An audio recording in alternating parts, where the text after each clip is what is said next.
Yo, what's going on, guys? It's Hens back with another video. And in today's video, I'm going to be kind of going over a quick secondary ranking after I've used some of the cards, and then also going over which ones you should build, depending on your situation. Now, first things first, I want to say that these are absolutely each of the best cards in their positions in the game, and they're all fantastic. I've made four of them so far. I've made Makar, McKinnon, Heiskanen, and McDavid. Kachuk is going to be coming in a couple of days here as I finish these objectives up. I have his XFactor maxed out, so I just need some more collectibles, and then he should be finished. But essentially, the goal here is to kind of go over which cards I think are worth it depending on your situation. So it kind of clarifies some stuff for you guys, and then also what I'm planning on doing with my coins. As you can see, I still have 730k, and of that 730k, no more than 250k is going to go back into, Team of the Year fodder for finishing up Kachuk. So I should have 500k or so left liquid after Team of the Year, and I will kind of go over everything here. So first things first, the rankings of the four that I made in a vacuum, this is not who I think you should make in which order, but I think the rankings that I'm going to make are number one, McDavid. I thought it was going to be McKinnon at first, but then I checked the stats, and McDavid is lighting it up for me. So I'm going to go 1 McDavid, 2 McKinnon, then 3 Makar, and 4 Heiskanen. However, the gap between McDavid and Heiskanen is so slim. So all of these cards are like almost exactly the same. So you can't really go wrong with whichever one you make. In what situation would I recommend making these cards? Well, here's what I'll say.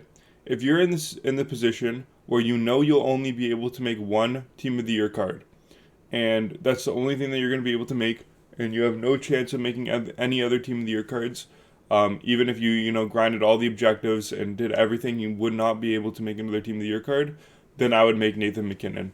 And the reason for that is that McKinnon doesn't have another card in the game that is ever going to be even close to this card. None of the other cards do either, but the gap between McKinnon's best card and his second best card is always going to be so wide. So I would highly recommend going ahead and making Nathan MacKinnon first, because the second one that I would recommend is Connor McDavid, but you can get his XFactor. So if you only have enough to build one, I would recommend building Nathan MacKinnon and then waiting to see if you can get Connor McDavid's XFactor. And if you can get his XFactor is like 75% of what this card is. So you're not, you instead of just making McDavid and then, oh no, you pull his XFactor later and it has no use to you, then I would just recommend making McKinnon and then trying to pull his XFactor from the rerolls and stuff. So that's the situation that I would say. The third one that I would make, if you only have enough to make 3 and you made McKinnon and McDavid, I would make Heiskanen or Makar. And it completely depends on who you want more in your team. If you don't like the smaller Makar, who can get 99 speed, 99 acceleration, then don't get Makar. Go for Heiskanen. But if you like Heiskanen, or if you like Makar, then you can get Makar. But he has the same idea as McDavid. His XFactor, although it is a bigger gap between McDavid's XFactor, his XFactor is maybe only 50% of what this card is. I would still say I would recommend going ahead and building Miro over Makar, just because you can get Makar's XFactor, and Miro is unbelievable in this game, and he's always going to be the best left-handed defenseman in the game. So the order that I would make them, if you're very tight on a budget, I would go McKinnon first, and then I would look at McDavid, then Heiskanen, then Makar.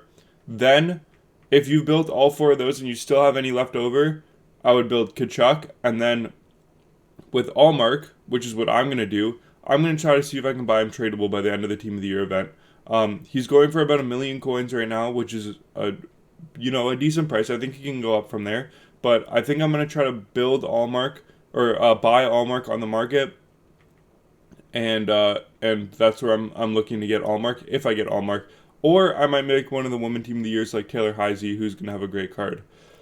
Where have I been looking on the market to make some flips right now? Well, there's a few good spots. XFactors right now, or yesterday at least, they went down to about 60,000 coins. I was winning them for 50,000 on bid. There's still a few up for around 70,000, but I do think that these are going to rebound because people are close to a reroll or they're close to their next XFactor pack.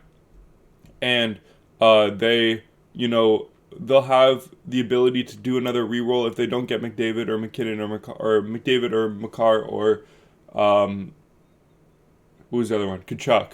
If they don't get any of those, they'll have the ability to do a reroll, and they'll come out over to the market and buy them. So I think that X Factors could temporarily rise over Tuesday, Wednesday time, or as we head closer to the end of the event.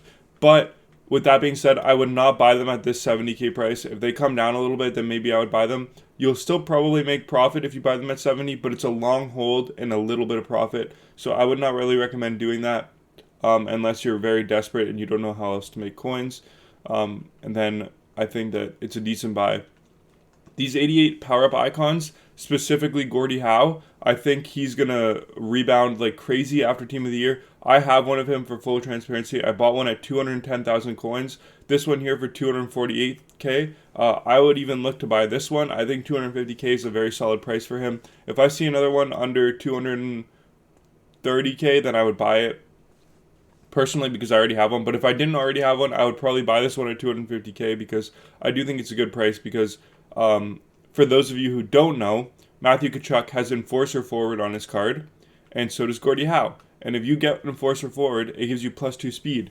And with Tkachuk, you can get +2 speed from Accelerator Boost as well, so you can get him to 91 speed and 91 acceleration, or you can get him to 93 speed and 89 acceleration. So, yeah, that's why I would recommend picking up a Gordy Howe, because as people catch on to that little trick, they're going to want to get for people with Enforcer Forwards, and Gordy Howe is the best forward other than Matthew Tkachuk, who has Enforcer Forward, because the rest of the pool of Enforcer Forwards is not very good. So, yeah, Gordy Howe, I would take a look at him because of his Enforcer Forward synergy. I think a lot of people are going to go ahead and push to get him, and I think that his price could rebound quite a bit. I think, oh no, this 248K one's still here. So if you see this video and that card is still there, then you have the hence approval to go ahead and buy the card. Next cards that I would look at buying, maybe not right now, but these Hutverse cards, I think they're going to be good to flip. 200K for this Kopitar. Yeah, 250K. He looks like a good card. I don't know if he's worth 250K. What's his goal ability? Gold shutdown. I mean, this card is fantastic, but the left-handed defenseman spot is so deep, especially with people making Miro, and he's not quite as good as the other ones. I would maybe stay away from this card, but I would not be against you guys going ahead and picking up this Onside Kopitar card. Who else is good? Wow, there's like none on the market right now. People are buying them up. Another Kopitar, Erik Karlsson, Morgan Riley. I would say take a look for the two big boys, and being Weber and Tage. I don't see any of them on the market. There's just Weber for 350. There's one for 290 yesterday. I guess I should have bought it. And then Tage Thompson's the other one that I would look at here. I think these cards are going to go up in price because people are really trying to sell them right now to build Team of the Years. But they're some of the best cards in the game. And that goes for everything on the market. Even fantasy hockey players, they're a good place to look right now to make a quick flip, because they're down a lot. Like even this Matt Boldy for 400K, I don't hate that price, and there's probably one cheaper than this on the market if I had to guess. No, he's the cheapest one, but there's a 350K bid on him. I like this price for Boldy. I really do. I think he can get to 90 overall pretty quickly. He's been scoring a lot recently. Who else? JT Miller's kind of cooled off a little bit, so his price has come down. I think he does have the potential to bounce back. 800K though, I would stay away from that. Somebody like Evan Bouchard, he's 800K here too. I wouldn't buy him for that price, but if you see him at around 500K, that's a good one. These cards are going to randomly get sold off for, a decent price pretty quickly, because I sold my Sean Dursey for like 300K a couple weeks ago, and you can see there's already one that's going like to expire at 250K. So, fantasy hockey players right now are a great buy. People are selling them off so they can build Team of the Years, but they're going to be wanting to buy them back after Team of the Year. Even somebody like Chikrin for 400K seems pretty low. Hurdle for 700 or 600 even. I don't know if I like that price too much. Beniers for 80K is not terrible, I guess. Theodore for 114. I sold mine for 150. I think that once he comes back, he can net a couple goals. He likes to shoot the puck a lot. Sergachev is okay. Yeah, but just in general, just take a look at these fantasy hockey cards. But yeah, this video is trying to just kind of going over the state of the market, heading into the end or like the middle of team of the year, and what I'm doing with my coins, and you guys can take a look at doing this stuff too. So yeah, with that being said, thank you guys so much for watching, and I'll see you in the next one. Bye guys.